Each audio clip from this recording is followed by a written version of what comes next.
عناصر اربع کیا ہوتے ہیں اور امر ربی سے ان کا کیا تعلق ہے؟ عناصر اربع کا معنی ہے چار کا گروہ اور پانچواں ان کا قائد، مثلاً چار یار اور پانچویں سردار صلی اللہ علیہ وآلہ وسلم۔ عناصر اربع آپ کے وجود کے حصے بھی ہیں، آگ، مٹی، ہوا اور پانی۔ وہ اپنا کام کرتے رہتے ہیں، کبھی کچھ ہو گیا، کبھی کچھ اور ہو گیا۔ وجود کے اندر ان میں پانچواں بھی ضرور ہے اور وہ ہے امر ربی۔ اگر ان چار عناصر کا قافلہ روح کی اطاعت کرے تو پھر قافلہ چلتا رہتا ہے، صحت میں اور بیماری میں بھی چلتا رہتا ہے۔ آپ نے اصل میں یہ دریافت کرنا ہے کہ امر ربی کیا ہے۔ وجود کی دنیا تو کافر اور مومن دونوں کی برابر ہیں، یعنی جہاں تک عناصر کا تعلق ہے یہ دونوں میں برابر ہیں۔ سردی انگریز کو بھی لگے گی، ہندو کو بھی لگے گی اور آپ کو بھی لگے گی، تو یہ سب کو لگے گی۔ صحت اور بیماری سب کے لیے ہے۔ آپ کے مومن ہونے کا اس بات سے تعلق ہے کہ آپ اس بات کو پہچانیں کہ آپ کے اندر اللہ کا کیا حکم نافذ ہے۔ یہیں سے آپ کے سارے چشمے پیدا ہوں گے اور پھر اس دنیا سے اس دنیا کا راستہ بنے گا، کیونکہ فانی جو ہے یہ فنا ہو جائے گا۔ وجود کے باقی عناصر جو ہیں وہ ہیئت ترکیبی کے مطابق سارے چار کے چار تباہ ہو جائیں گے۔ وہ یہیں سے پیدا ہوئے اور پھر یہیں ختم ہو جائیں گے۔ وہاں جو چیز آگے جانی ہے وہ آپ کا کنسائنس ہے، جسے آپ روح کہتے ہیں۔ اس لیے یہاں اس کی دریافت کرنی چاہیے۔ اس کی دریافت کے کئی طریقے ہیں، مراقبہ ہے، ذکر ہے، فکر ہے، اللہ تعالیٰ کی عبادت ہے، اس کی یاد ہے، اس کے ملنے والوں سے ملنا ہے، اپنے قافلے بہتر کرنے ہیں۔ یہ ساری کی ساری جو ہیں روحانی رفتیں ہیں، تاکہ روح زندہ ہو جائے اور عناصر کی ضرورت سسپینڈ ہو جائے یا کم از کم تھوڑی دیر کے لیے معطل ہو جائے، کیونکہ ان چار عناصر کی ضرورت پڑتی رہتی ہے۔ کبھی وجود میں گرمی بڑھ جائے گی، کبھی سردی بڑھ جائے گی، کبھی پانی کم ہو جائے گا، کبھی پانی بڑھ جائے گا، تو واقعات چلتے رہتے ہیں۔ اصل چیز یہ ہے کہ یہ نہ ہو کہ انسان غافل کا غافل چلا جائے، تو اس کی روحانی پہچان کا ہونا ضروری ہے۔ جس وقت آپ وجود کی دقتوں سے باہر نکلتے ہیں، وجود کی ضرورتوں سے باہر نکلتے ہیں، وجود کی کیفیات سے باہر نکلتے ہیں، تو پھر آپ کو سمجھ آتی ہے کہ وہ پانچویں ضرورت کیا ہے۔ مطلب یہ ہے کہ یہ وجود اللہ کی راہ میں جھکنے سے سستی کرتا ہے، کیونکہ اس وجود میں مٹی ہے جو دیر کرتی ہے، لیکن روح جو ہے اس پہ سواری کر کے اسے اپنے حکم پر چلاتی ہے۔ روح زندہ ہو تو یہ وجود اطاعت میں چلا جاتا ہے، روح زندہ نہ ہو تو یہ وجود تو کبھی بھی عبادت نہ کرے گا، نہ آپ کے کام آئے گا اور نہ کسی اور کے کام آئے گا۔ اس لیے آپ یہ دریافت کریں کہ کہیں آپ کی روح میں کسی جگہ پر دقت تو نہیں ہے۔ وجود کی دقتوں کو دور کرنے کے لیے تو ہمارے پاس بہت ادارے ہیں۔ مثلاً اگر سر میں درد ہو تو دوا لے لو، پیسے کم ہو جائیں تو کاروبار کر لو۔ اب دیکھنا یہ ہے کہ کیا کم پیسے میں اللہ کا فضل زیادہ نہیں ہو سکتا، اور کیا زیادہ پیسے والے باغی نہیں ہو سکتے؟ آپ نے یہ دیکھنا ہے کہ اللہ کا فضل دریافت کرنے کے لیے آپ کے پاس کیا شعبہ ہے، تو اس شعبے کو دریافت کریں۔ اس لیے اس کو آپ غور سے دیکھیں۔ انسان اپنے آپ کو بعض اوقات دھوکہ دیتا ہے کہ میں یہ کام کرنے لگا ہوں صرف اللہ کی خوشنودی کے لیے، اور پھر کام میں اتنا محو ہو جاتا ہے کہ وہ اللہ کو بھول جاتا ہے اور خوشنودی کو بھول جاتا ہے۔ اور کوئی یہ کہے کہ میں اللہ کے لیے لنگر پکا رہا ہوں تو یہ پتہ نہیں ہوتا کہ اس کا مقصد کیا ہے، منفعت کیا ہے، اور وہ کیوں پکانا چاہتا ہے، حالانکہ اس نے نام اللہ کا رکھا ہوا ہے۔ اگر اللہ کا نام رکھا ہے تو پھر جو چیز نہیں پکا رہا وہ بھی پکائے، پھر اس کی ساری زندگی وقف کی ایک صورت بن جاتی ہے۔ میرے کہنے کا مقصد یہ ہے کہ انسان اس دنیا میں رہتے ہوئے یہ غور کرے کہ اس کی زندگی کا بہت سارا عمل عناصر اربع کے لیے ہے، اجزائے وجود کے لیے ہے، جسم کی آسانی کے لیے ہے، آسائش کے لیے ہے، راحت کے لیے ہے، اور اصل ضرورت یہ تھی کہ وہ اپنی روح کے لیے کچھ کرتا۔ غور والی بات یہ تھی، اس کائنات میں جب سے مخلوق پیدا ہوئی ہے یہ سلسلہ چلتا آ رہا ہے کہ لوگ غافل ہو گئے، وجود کے مشاغل میں مصروف ہو گئے۔ پھر ایک انسان آ گیا اور اس نے اخلاقیات کا درس دے دیا۔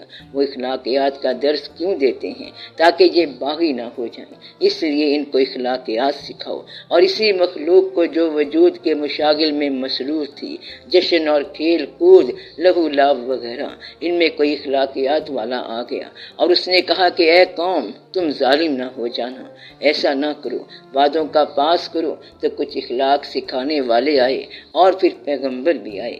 اب اسی گرینڈ وجود کی عناصر اربع کی اصلاح کرنے کے لیے وہ آ گئے کہ تم اللہ کا فضل تلاش کرو، اپنی روح کو تلاش کرو، یہ جو امر ربی ہے اس کو تم تلاش کرو، یہ تمہارے وجود کے اندر ہی ہے۔ اب یہ سلسلہ تھرو آؤٹ ہی چلتا آ رہا ہے۔ آپ کو بات سمجھ آ رہی ہے؟ عناصر اربع کی پرورش بھی تو روح کرتی ہے۔ عناصر اربع اپنے روٹین میں پرورش پا رہے ہوتے ہیں، اور جب تک ان کے اوپر ارادہ وارد نہ ہو تو صرف پرورش تو ایسے ہے جیسے جانوروں میں ہوتی ہے۔ جانوروں کے بھی عناصر اربع ہوتے ہیں تو وہ اینیملز کے بھی ہیں۔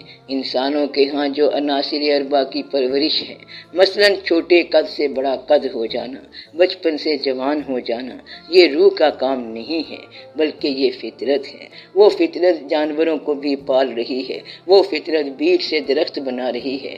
چھوٹے پرندے سے بڑا پرندہ بن جاتا ہے، انڈے سے پرندہ نکل آتا ہے، تو یہ وہ فطرت ہے۔ روح کا تعلق پہچان کے ساتھ ہے کہ ایک خالق کی پہچان کرو۔ یہ پہچانو کہ تم اپنے آپ کے مالک نہیں ہو، تم یہ بات پہچاننے کے لیے آئے ہو کہ تمہیں اللہ نے پیدا کیا، ایک ذات نے پیدا کیا۔ یہاں آپ کا آنا کس مقصد سے ہے اور پھر آپ نے یہاں سے جانا ہے۔ اس لیے جسم کا ڈیولپ ہو جانا جو ہے اس کو روح نہیں کہتے، روح کہتے ہیں آگاہ ہو جانے کو۔ کس بات سے آگاہ ہو جانا؟ کہ پیدا ہونے کا کوئی مطلب بھی ہے، صرف پیدا ہو کے بڑا ہو جانا تو مقصد نہیں ہے۔ یہ نہ کہنا کہ اس نے پیدا کر دیا، اس کا فرض پورا ہو گیا اور ہم اپنا کام کر رہے ہیں، یہی اس کا فضل ہے، اور کیا فضل ہوتا ہے؟ یہ بات نہیں ہے۔ یہ نہیں ہے کہ آپ بڑے ہو گئے، نوکری بھی کر لی، یہ تو ساری دنیا کرتی رہتی ہے۔ پھر بچوں کی شادیاں کر دیں، یہ بھی ساری دنیا کرتی رہتی ہے۔ مکان بنا لیا تو یہ بھی سب لوگ کرتے رہتے ہیں، اور پھر چپکے سے مر گئے تو یہ بھی سارے لوگ کرتے رہتے ہیں۔ اس کا نام زندگی نہیں ہے۔ یہاں تک تو مسلمان اور غیر مسلمان برابر ہیں، صرف نماز کا بھی فرق نہیں ہے، کیونکہ غافل آدمی کی نماز ہونا یا نہ ہونا برابر ہے۔ دیکھنا یہ ہے کہ تم نے پہچان کی یا نہیں کی، تسلیم کیا کہ نہ کیا۔ ایک حدیث شریف میں ہے کہ عین ممکن ہے کہ ایک آدمی تمہیں نمازوں میں بہت بہتر نظر آئے، اس کی نمازیں تمہیں اپنی نمازوں سے بہت بہتر نظر آئیں، لیکن ہو سکتا ہے کہ اس کا دل سیاہ ہو۔ اس کا مطلب یہ ہے کہ صرف عبادت کی بات نہیں ہے بلکہ دل کی سیاہی دور کرنے کی بات ہے۔ اس کو روح کہتے ہیں، یعنی کہ جمال حق یا جمال خالق کو پہچاننے کا ذریعہ اعضائے انسانی نہیں ہے بلکہ روح ہے۔ مطلب وہ واقعہ کہ جو سب مذہب والوں کے ساتھ ہوتا ہے وہ بصری واقعہ ہے۔ آپ نے صرف تقاضائے بشریت دریافت نہیں کرنا، کیونکہ تقاضائے بشریت تو سب کے ساتھ کامن ہے۔ آپ نے یہ دریافت کرنا ہے کہ مالک کا، اللہ کا آپ کے ساتھ کس حد تک تعلق ہے۔ آپ کے لیے اس مالک نے دین بھیجا ہے، اس نے پیغمبروں کو بھیجا ہے، اور آپ کے لیے حضور پاک صلی اللہ علیہ وآلہ وسلم کو بھیجا گیا ہے تاکہ آپ ان کی امت سے ہوں۔ اب دیکھنا یہ ہے کہ آپ کا یہ اللہ جو ہے اس کا آپ کے ساتھ کس حد تک تعلق ہے۔ آپ بات سمجھ رہے ہیں؟ صرف یہ نہیں کہ سرسری تعلق ہو کہ آپ گئے اور نماز پڑھ کر چلے آئے اور زکوٰۃ بھی دے آئے، ورنہ گورنمنٹ خود نکال لیتی ہے۔ کہنے کا مقصد یہ ہے کہ اگر آپ اللہ کی پہچان نہیں کرتے تو عبادت کے باوجود وجود کی دنیا میں گمراہ ہونے کا امکان ہے۔ میں آپ کو یہ بتانا چاہتا ہوں کہ ایسا آدمی عبادت کر رہا ہوتا ہے لیکن گمراہ ہو گیا، سخاوت کر رہا ہے لیکن ظالم ہو گیا۔ اب آپ پوچھیں گے کہ یہ کیسے ہو گیا؟ وہ یہ سخاوت کرتا ہے کہ ہر روز پیسے تقسیم کرتا ہے لیکن کمانے کے عمل میں ظالم ہے، دوسرے کا حق رکھ لیتا ہے۔ جب کسی کام میں نفع یا منفعت زیادہ نکل آئے یا کام میں ملاوٹ کے ذریعے مال مہیا کر دے تو یہ ظلم کی بات ہے۔ مقصد یہ ہے کہ ظالم ہونا صرف بیچنے میں نہیں ہے بلکہ خریداری میں بھی ہے، پروڈکشن میں بھی ہے، اس طرح دوسرے واقعات میں بھی ہے۔ کسی آدمی کا حصہ روک لینا بھی ظلم ہے۔ مطلب یہ ہے کہ انسانوں کی دنیا میں اپنے کام کو اللہ کے حوالے کرنا بڑا مشکل ہے۔ لوگ یہ کہتے ہیں کہ ہم اللہ کے حکم پر تو اپنی جان پر کھیل سکتے ہیں مگر بچوں کو پالنا بھی اللہ کا حکم ہے، ان کے لیے ہم یہ کر رہے ہیں۔ مطلب یہ ہے کہ اس سب کو پہچاننا چاہیے، اور سب سے زیادہ غور والی بات یہ ہے کہ کسی چیز کو تنظیم بنا دینا بھی کوئی فرض نہیں ہے۔ آپ یہ دیکھیں کہ دنیا کی اصلاح کے لیے اللہ کی طرف سے کتنے پیغمبر آئے، کیا دنیا کی اصلاح ہو گئی؟ کیا وہ اصلاح نہیں کر سکے؟ یہ تو آپ کہہ نہیں سکتے۔ ہوا یہ کہ جب پیغمبر آئے تو ماننے والوں کی دولت مل گئی اور باغیوں کو بغاوت کی لعنت مل گئی اور وہ آگ کا مٹیریل بن گئے۔ آپ یہ دیکھیں کہ آپ کو آپ کا علم کیا دے رہا ہے۔ دوسروں کے لیے دعا کرو۔ میں آپ کو یہ بتا رہا ہوں کہ یہ عناصر اربع بڑے کام دکھاتے ہیں۔ وجود کی تمنا جو ہوتی ہے یہ چور ہوتی ہے۔ انسان اپنے آپ کو عابد سمجھتا ہے، عابد کہلاتا ہے، عابد ہونے کا دعویٰ رکھتا ہے اور کرتا چوری ہے۔ میری یہ بات سمجھ آئی؟ یہ ہو سکتا ہے کہ انسان سب سے بڑا دھوکہ اپنے آپ کے ساتھ کرے، اور یہ عبادت کے انداز میں کرتا ہے۔ کس انداز میں؟ عبادت کے انداز میں۔ پھر حقوق ادا کرنے کے انداز میں دھوکہ کر سکتا ہے، یعنی کہ اپنی ساری زندگی کو پوری طرح اللہ کے حوالے نہ کرے تو صرف خالی عبادت سے بات نہیں بنتی۔ آپ بات سمجھ رہے ہیں کہ نہیں سمجھ رہے؟ آپ سارے پیغمبروں کو دیکھیں، 1,24,000 پیغمبروں کو دیکھیں، ماننے والے لے دے کے پھر قلیل کے قلیل ہیں۔ اتنی بات آپ کو سمجھ آتی ہے کہ نہیں آتی؟ یعنی کہ وجود کے جو عناصر ہیں، عناصر اربع جو ہیں، وہ اپنا گل کھلاتے رہتے ہیں اور روح کی دنیا کے اندر صرف چند آدمی داخل ہوتے ہیں۔ یہ آدمی گنتی کے ہوتے ہیں، اس بات میں تعداد کا کوئی دخل نہیں ہے۔ روح کی دنیا کیا ہے، اس میں تعداد کا کوئی دخل نہیں ہے۔ یہ مقدار کی بات نہیں ہو رہی بلکہ یہ معیار کی بات ہے۔ لہذا پہلا نتیجہ یہ نکلا کہ آپ لوگوں نے مقدار کی بات نہیں کرنی۔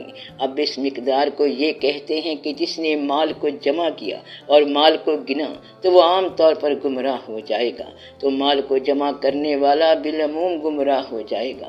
عبادت کرتے کرتے انسان بعض اوقات عبادت کی نمائش کر بیٹھتا ہے، یہاں پہ گرنے کا اندیشہ ہے، تو عبادت کے انداز میں بھی انسان دھوکہ کھا سکتا ہے۔ اللہ کی راہ میں گمراہی کا زیادہ امکان اس وقت ہوتا ہے جب خدا کا نام لے کر خدا کے لیے کسی کام کو کرنے کا جواز انسان بنا لے۔ مثلاً کوئی یہ کہے کہ ہم اللہ کے دین کے لیے ایک انتظام کر رہے ہیں، ایک جماعت بنا رہے ہیں تاکہ دین زندہ ہو جائے، اور اگر اس کام کی اس انسان میں اہلیت نہ ہو اور وہ اس پر فائز نہ ہو تو نا اہل اور غیر فائز بندہ اس میں فساد پیدا کر دے گا۔ تو جو نا اہل ہے، غیر فائز ہے، تفویض نہیں ہوا، خود اٹھ کے علم دین کی کہانی سنانا شروع ہو گیا، ود دا ریزلٹ کہ وہ لوگوں کو دین سے متنفر کرے گا۔ وہ دین سے کس طرح متنفر کر سکتا ہے؟ اس کے لیے ایک چھوٹی سی کہانی سن لو۔ مولانا روم رحمۃ اللہ نے یہ کہانی لکھی ہے۔ کہتے ہیں کہ ایک دفعہ صحرا میں دو قافلے پاس پاس آ کے ٹھہرے۔ ایک قافلہ یہودیوں کا تھا اور دوسرا قافلہ مسلمانوں کا تھا۔ مسلمانوں نے رات کو پڑاؤ کیا اور صبح حسب معمول آسان ہوئی، نماز ادا کی۔ کچھ وقت کے بعد یہودی قافلے کا نوکر آیا اور پوچھا کہ آپ کا سردار کون ہے؟ لوگوں نے بتایا کہ وہ بیٹھے ہوئے ہیں۔ وہ شخص سردار کے پاس گیا اور کہنے لگا کہ ہمارے سردار نے آپ کے لیے نذرانہ بھیجا ہے، تحفہ بھیجا ہے۔ سردار سردار نے پوچھا یہ کیوں؟ نوکر نے کہا کہ اگر آپ اجازت دیں تو وہ خدا کر آپ سے بات کر لیں گے۔